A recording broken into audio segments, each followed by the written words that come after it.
And we're back with another episode of the VUCA Fit podcast. I'm your host, Kevin Oldham. I've got the other host here, Jose Bolaños. He's drinking coffee. What's up, dude? It says enjoy life on your coffee cup. My cup. And we're here. We're going to talk about some workplace issues. I don't know if you've ever been in a workplace and dealt with performance issues. I'm not talking about numbers on numbers. That could be one thing, hitting your goals and stuff. I'm going to talk more about just like performance within the workplace. Like if you've got somebody that you're responsible for and they're not meeting expectations, those types of things. We're going to talk about how to resolve those, how to address that conflict, and how to make, conflict is healthy. Underperformance, not everybody meets expectations. It is a chance for the organization to get better. If you're a leader, it's a chance for you to get better. And it's also a chance for you to coach somebody up. So I'm not the expert in this area though, man. I know that sounds weird, but I'm not, when it comes to putting somebody on performance, PIP plan, performance improvement plan. It's one of the things about being a leader I don't like. What's your perspective on it, man? You want to know my real perspective on this? Hell yes, I do. I want to know 100%. Unfiltered. Unfiltered. Yep. How do you say you don't wish it on your worst enemies? Correct. So when it comes to leading people, I don't wish it upon my worst enemies. It's hard. It is. My coaching experience, I've coached so many leaders. And I've worked in companies too. I worked with, the Leadership Center, and I had people under me. And it's hard, man. It's hard. So sort of like I learned that it's not something that I want. Let's go back to Naval Ravikant. Remember the 4 leverages to make money, the 4 leverages to get wealthy? Let me see if I can do them. Code. Media. People, which is labor. People, yeah. Forgetting what his 4th one was. Code, people, money. What? Money. What are you doing? Investing your money. Yeah. Cash. Yeah. So I work with a lot of people who chose labor as their leverage. Right. If you work as a contractor, home service companies. Whatever, even you chose labor as your leverage. Mm-hmm. Yeah, you chose to lead people and manage people. And Naval Ravikant says that is the hardest one. Like that is the most difficult thing to leverage to make wealth is people. Why? He says because you're always going to be on the verge of mutiny. That's exactly what he says. It's like, you're always going to be on the verge of mutiny. And a lot of the difficulties that my clients face is with the everyday, ever-changing, ever-dynamic dichotomy, ambiguity, VUCA of managing people. It's unending. The amount of the universe can get very creative about the kind of shit it will send you when it comes to leading people. Yeah, absolutely. I'm over here laughing this whole time. I'm like, you're just so right, because every human being's different. It's like, it's super complex. It's, I think the reason why people do it is it's the easiest way to get started though. Right? Uh-huh. It's the easiest way. If I think back to myself a decade ago and I'm like, dude, working for other people's not going to work for me much longer. And I remember being at this decision point. I'm like, what is the safest move for my family? Got a 1-year-old, got a 3-year-old. What's the safest move for me to do this? And it was to go do services. Because if I did code, especially a decade ago, now the cost is coming down, that would have been a long time frame in CapEx. If I would have done media, there wasn't as much distribution back then, but it would have been a longer burn. So it makes sense why this is if we look at our DNA of our companies in America, the majority of them, it's interesting, the majority of them are human based, but if you look at what's driving the stock market, it's code. Yeah. If you look at somewhere like my country, labor is like the only thing they see. It's like even culturally, I even heard people say, "Oh, if you don't pay, what do you call the payment at the end? The Taxes? payroll? No, the payroll. Uh-huh. If you don't have payroll, there's a name for it in Spanish. You're not a business owner." And so these other business owners like think that they need to have a payroll and have people to be a business, an entrepreneur. And in my country, the belief is even more limiting. And so now today, after coaching so many leaders, I always say, I wouldn't wish it on anybody. I wouldn't wish leading people on my worst enemies. You got to really love that process. You got to find passion in dealing with people, I think, or else it's going to be an unending headache. The other day, I showed up to a meeting and to a session with a client.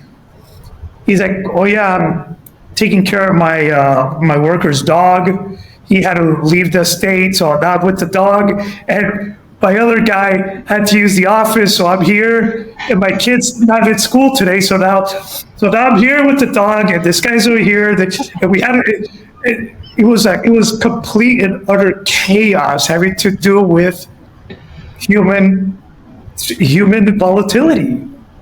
You know, that is so funny. I laugh because I'd be the boss who ends up taking. Trent, if you're listening to this, I will not watch your dog. Yeah, it's like if you had a dog, be okay. You got to go do work.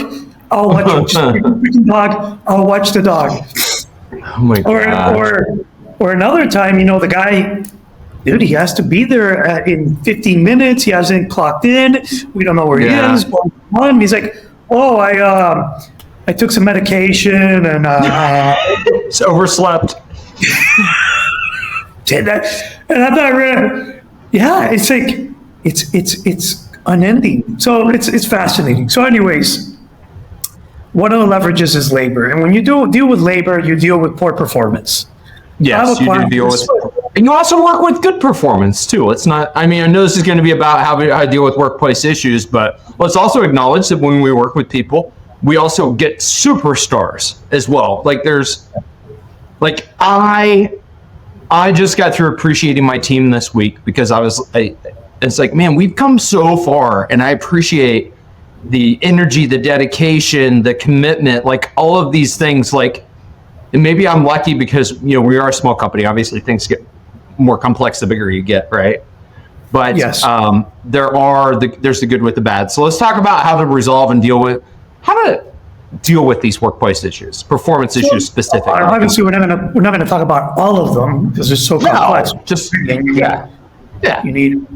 You need standard operating procedures. How are you going to give days off, and how are you going to give vacations, and how are you going to give people free time? There's a whole bunch of stuff that you need to deal with. But this one client that I've been working with gets really irritated by people constantly not doing things the right way, constantly, not. Yep. And so there's a flow chart that I was given back when we worked at the Leadership Center, and it was a pre-assessment to decide if you were going to coach somebody or not. And so I shared it with them today, and that's why I brought it to our conversation today, because I think it's a very fascinating flow chart. Yeah. So you want me to just jump into it? Absolutely. I want you to just jump into it. And if you send it to me, it's something I can share on the screen for people watching on video. I can also do that. Or can you do that? Would you need that right now? Would you need that right now? Yeah, I wouldn't need it right now. You can just put it in the chat, and then while you're talking, I can throw it up on the screen for everybody if you want. If not, don't worry about it. Give me 1 second. Give me 1 second. I got you. So anyways, it starts by identifying the poor performance. That's step one. Identifying poor performance. Now, the first question you're going to ask yourself is it worth the time and the energy to deal with this issue? Okay, that makes sense. Yeah. Yeah. So is it worth the time or the energy? Right? I sent it to you. Mm-hmm. I actually translated it today for him. So if you sent it, it did not come through. So There you go. It did not come through. No, did not come through. But that's all right. Let's just keep going. So he actually brought out this note card that he had from another workshop that he got, and it actually had a more interesting way to approach the idea of is it worth it or not? Right. Because in his framework, because when I shared that to him, he's like, wait a minute, I want to pull something out. And he pulled it out. He's like, oh, it's something like this. And it's like, for him, is it a pebble? Is it a stone? Is it a rock? Is it a boulder? Or is it a mountain? Okay. So this is very useful, especially for someone like him, because even the small things might irritate him really intensely. Like they didn't put the tools where they need to go. 2, they didn't set up a system that's supposed to be bringing in clients and actually generating money. So one is a little pebble, the other is a boulder.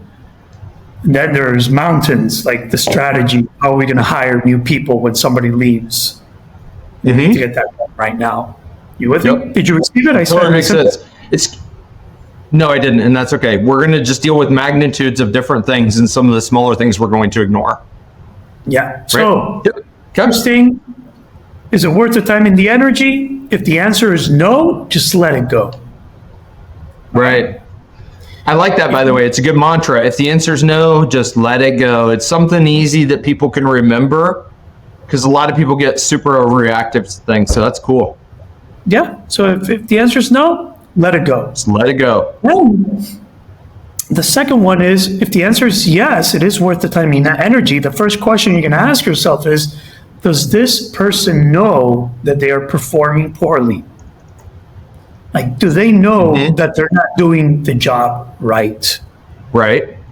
And it could be as simple as tell them, give them feedback.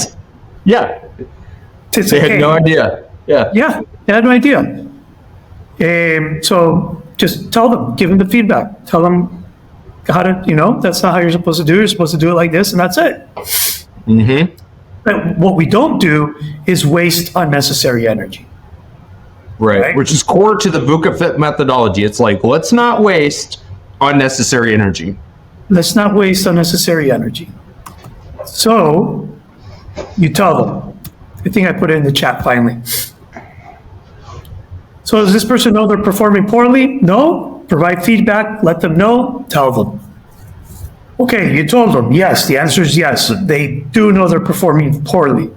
So the next question is, do they know what needs to be done and when? Do they know what needs to be done and when? So it's just making sure that we're all aligned, right? We're aligned. Yeah. You know that you're not doing it right? Do you know when you're supposed to be doing this and how you're supposed to be doing this? If they don't know, make a plan. This is how you're supposed to do it. And you kind of just inform them, right? Sure, that makes sense. So do they know what needs to be done and when? No? Okay, they'll tell them and make a plan with them. The answer is yes. They do know what needs to be done, and they do know when. Are there obstacles outside of their control? External variables. Well, yeah. It gets interesting here. Obstacles outside of their control. Or even internal. I mean, yeah, this thing's death. Death in the family, couldn't do it, distracted me, impacted my performance. There you go. What the transportation was down, communication was down. You just never know. Yeah. This gets that thing where you just never, it's like this basic human thing that I'm getting, I think, in age a little bit more wise around. You never know what the hell somebody's dealing with. And the reason that I have really grasped onto this is because I remember going to the grocery store after my fucking mom died with my brother. Literally my mom died. She freaking died at the hospital. It's raining. We take my dad to the house and we drop him. He might have his own car, but we were like, all right, we're going to stay with you, Dad. And we went to the grocery store, and I remember this torrential downpour, and I remember standing in line with groceries amongst a bunch of other people. And the lady asked me how I'm doing when they check out, and I said, I'm not good. My mom just died. And nobody else probably in that place had just left with their deceased parent. yeah, on the outside, it probably looked very similar to who I was, right? I look like just a normal dude walking in, drenched in the rain. And this is one of those concepts that as a leader, you have to understand, man. This is why leadership is hard for a lot of people, because they're not able to tap in and realize, hey, there could be way more than meets the eye, and you never know what somebody's facing at any point in time. Well, in this situation, this person, I think it was the medicated one, that there was still a desire to get him to do what he needed to do. Right. No, you gotta go. It's like, dude, I'm fucking medicated. No, but you gotta be. I think it's about. I think it's time. No, no, I'm good. I am. Maybe you got issues with that. Yeah. Like, you got to let go of control at one point and just say, okay, this guy's not going to do it. So that's, that's why I love this flow chart. It's simple and it guides you. Like, yeah. So are there obstacles outside of the control? I'm going to be honest. I have a person that works here at my house, and she's always late. And she's always using this as an excuse. She's always telling me, oh, no, the bus didn't pass until 1 hour later. So I'm pretty sure she's not always completely honest, but that's an obstacle. I can't argue with that. There's an obstacle out of her control. Like, okay, whatever. But anyways, you got to figure out if there's obstacles outside of their control and remove those obstacles. Yes. If there aren't any obstacles, do they know how it needs to get done? Do they know how it needs to get done? And if they don't, this is where you train them and have them practice it. Right. I was listening to Dan Martell right now. I'm becoming a fan. He's awesome. He's awesome. It's very simple, man. Easy to follow, easy to understand.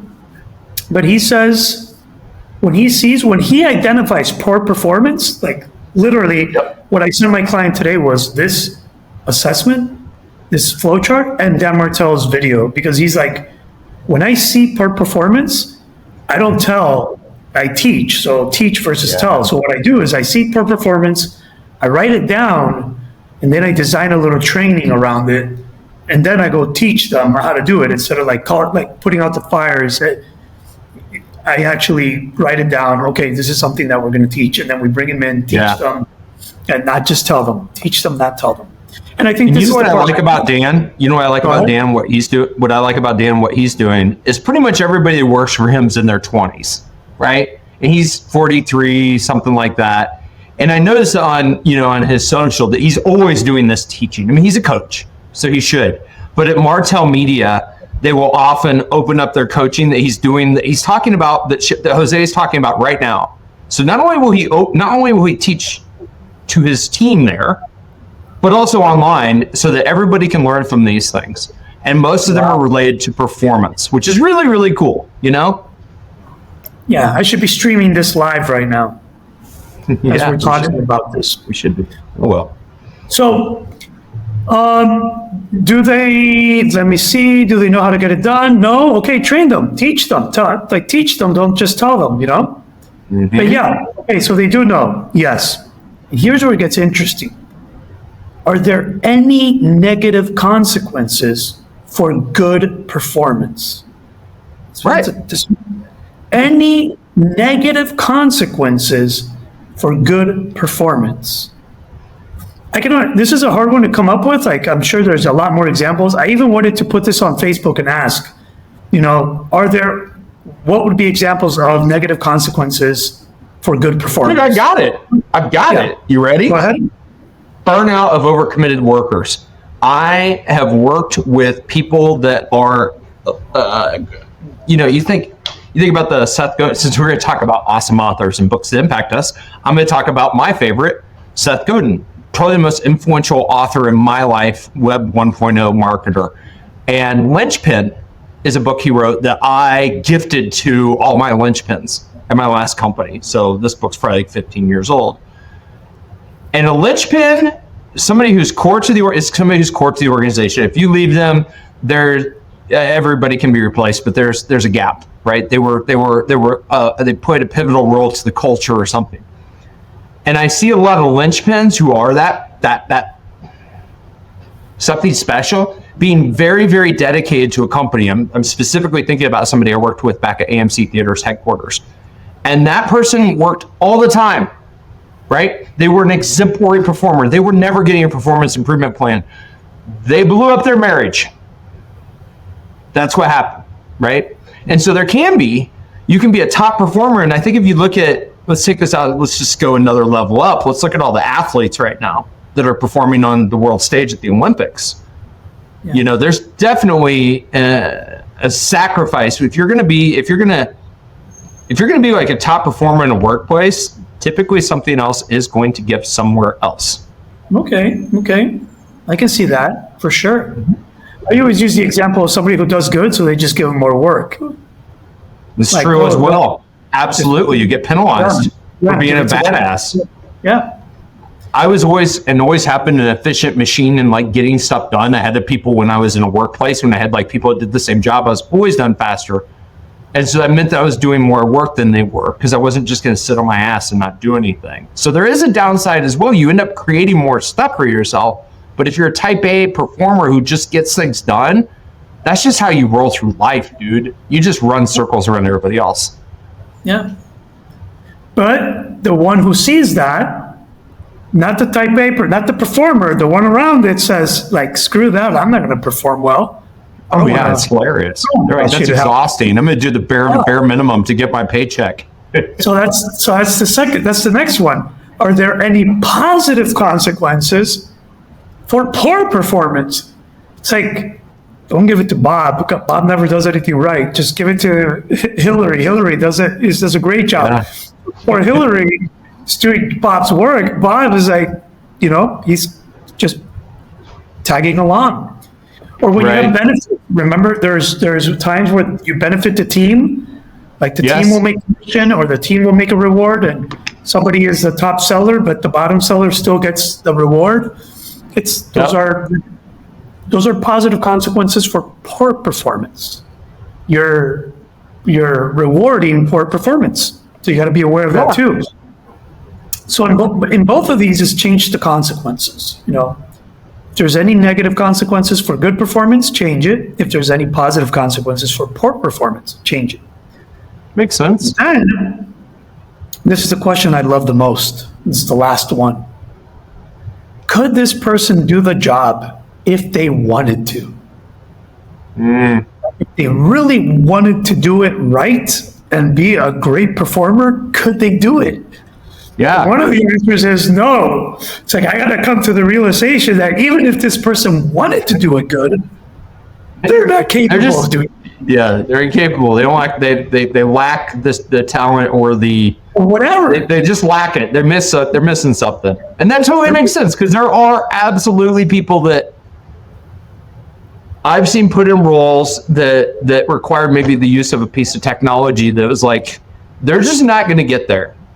Yeah. It's just not. They're not going to connect the dots. Maybe it's analytical software and they're more of a designer. And it's like, dude, you're setting them up to fail. They actually are not capable of this. Yeah. So if the answer is no, they couldn't do it even if they wanted, so transfer them or terminate the contract with this person. Right. If the answer is yes, then we get to redirect their behavior by coaching and supporting them. But only then, after all those things have happened, and a lot of people just go right to the end. There's not, myself included. Yeah. I'm like, all right, it's like a dog that pees on the carpet. It's like, all right, I got to go correct the behavior. I got to clean up. I got to A, clean up the mess. And then B, I got to go have a talk with the dog and be like, hey, can we just try to pee outside because you're a dog? Yeah. And that's bottom line. That's what you coach them. When you've got through this, when provided feedback, training, teaching, telling, seeing that there's no obstacles, there's a bunch of stuff to do before you actually start coaching them to do but a lot of people waste energy. Like literally my client was like, send me that flowchart. I'm going to print that out and I'm going to put it on my wall. Because he is seriously irritated by identifying poor performance. Sure. And I don't like poor performance either. Like if I find out in my organization, first of all, I feel like a failure is the owner. I'm like, oh, how did I create the conditions that somebody could fail like this? How did I miss this gap or whatever? But then I also don't like what it does to the business performance. So nobody likes to deal with this stuff. Yeah.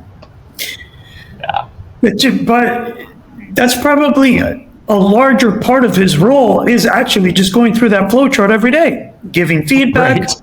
and training, making sure there's no obstacles, making sure they have all the tools, making sure, and then coaching people. Like that flowchart is probably the leader's role. Like these are your roles. Like you got to provide feedback, you got to train people and teach them. You have to make sure they don't have any obstacles to do their job right. Like, and that's probably your never-ending role as a leader inside an organization. So it's no, I would agree with that. I just, you never slow down to think about it when you're in the middle of, like a day like today, I've been in the middle of a lot. It's just been a high velocity day, a lot of things coming at me.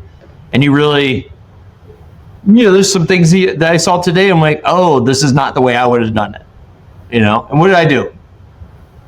I already knew all the things that, like, I already know this because I already have, I'm in this weird place in life and I'm really just cherishing it because I don't know that I've completely ever been here, which is I have all A players on my team. I'm like, wow, this is really, really cool. All those decision things, hey, are they capable? They see how the right bus and all that stuff. And so today, I actually saw something I didn't like that could have been done better, and I taught. I teach.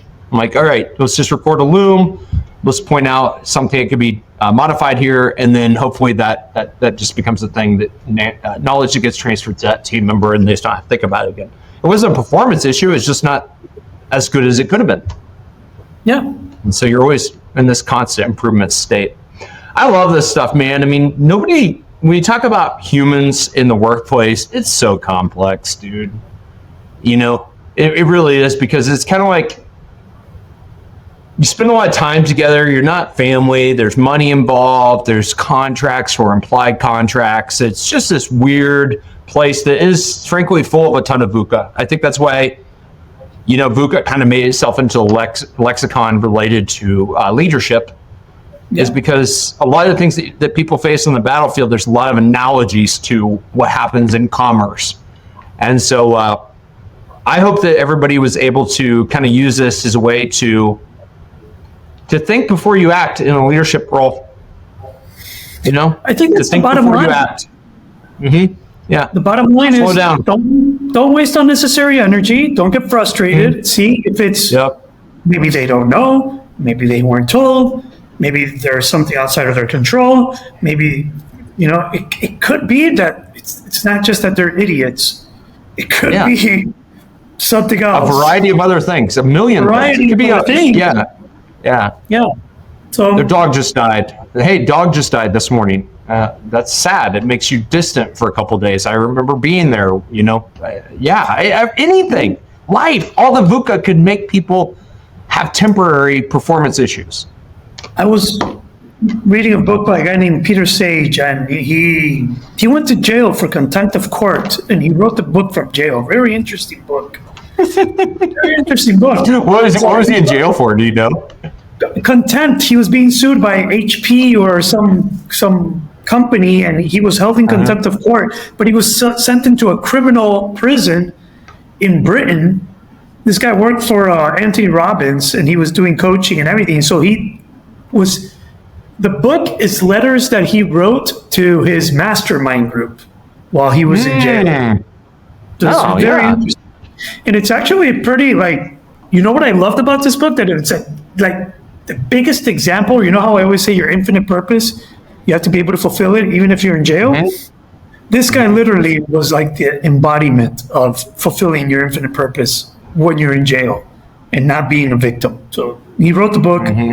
He talked about a guy who was acting up one day, and nobody knew why he was acting up, a prisoner, and he was just acting up and misbehaving, and nobody could understand. But he went to talk with him. He went to intervene, and he found out that it was his dad's anniversary of passing away, and that is his dad was his only friend. And I've always been insensitive to that, like to a passing of an anniversary of a person. I think I'd be more sensitive to it when I heard you speak about your mother passing and her anniversary. And I think it was literally then that I was like, wow, people actually And then I started living it. Like I started going through. Yeah. And my wife Yeah, also through the anniversaries of the passing of her father and mother, and I become more sensitive to that. But even issues like that show up and hinder performance, hinder Absolutely. How that person shows up that day. So it was so like, I remember for a couple months after my mom died, I was in a blur, man. I mean, we hit a pandemic and things happened, right? So it was also a period where the world was going a little bit crazy. But dude, I was worthless. I'll just say it. I took a meeting that week, a big meeting, and I'm still glad I took that meeting in between her death on a Monday and her funeral on a Friday. And I canceled the meeting, and the dude was CEO of a global company. He was in town. I got to meet him, and I'm super thankful I did. But that meeting was probably the hardest business meeting I've ever been in. Yeah. No, I told him right at the get-go. I said, hey, Jeff. He's like, I'm actually surprised you're here. I said, well, yeah, I've been waiting to meet you for a while, and we've been connected for a while, and you were in my town. And so you're probably not going to be in my town anytime soon again. And we just connected, and I'm thankful I did it. But man, as I think back to that, it's helped me really identify, and I'm not thankful I've been through that experience, but I am thankful that I understand it myself. Because as a leader, you have the empathy, you understand. And I think it makes you a better leader, man. I really do. It's just like, I always tell the young people that work with me, I say, that's another thing. I'm like, pretty much everybody gets displaced from a job, not on their own terms at some point in their career. If it happens to you, I hope it happens sooner rather than later, before you have a family, before you have children, before you have all these things. Not because I want it to happen to you. It sucks. But because I believe in you, and I believe that you're going to lead others one day, and I believe that you're going to be in a position where you have to make that decision one day to displace somebody from their job. And having had that happen to myself one time in my 20s, when it was low stakes, I didn't have children, I didn't have a wife, I didn't have as many responsibilities. I knew what it was like, so that when the tables were turned, I knew what it was like, and I knew what I knew what it meant for that other person. And I took it freaking serious because I've had it happen to me. And I think that once you have those things happen to you, it makes you a better leader. Yeah. But it sucks. So The bottom line, take a moment before reacting to that, to seeing the poor performance. Take a moment before reacting to, people not doing the things that they're supposed to be doing, how they're supposed to be doing them. And then you have different ways to respond, but you got to analyze before. So there you go. I think that's a very useful flow chart. I think it is too. It's a mental flow chart. So there you go. Hey, everybody, we love the fact that you're listening to this show. We got a couple free goodies. If you're a first-time listener, you can go to VUCAfit.com. There's a link in the show notes. A couple free resources there. Jose's got his masterclass on Unbreakable. It's just an awesome resource. And we'll be back next week with next week's episode. We hope that you have a phenomenal week and be well.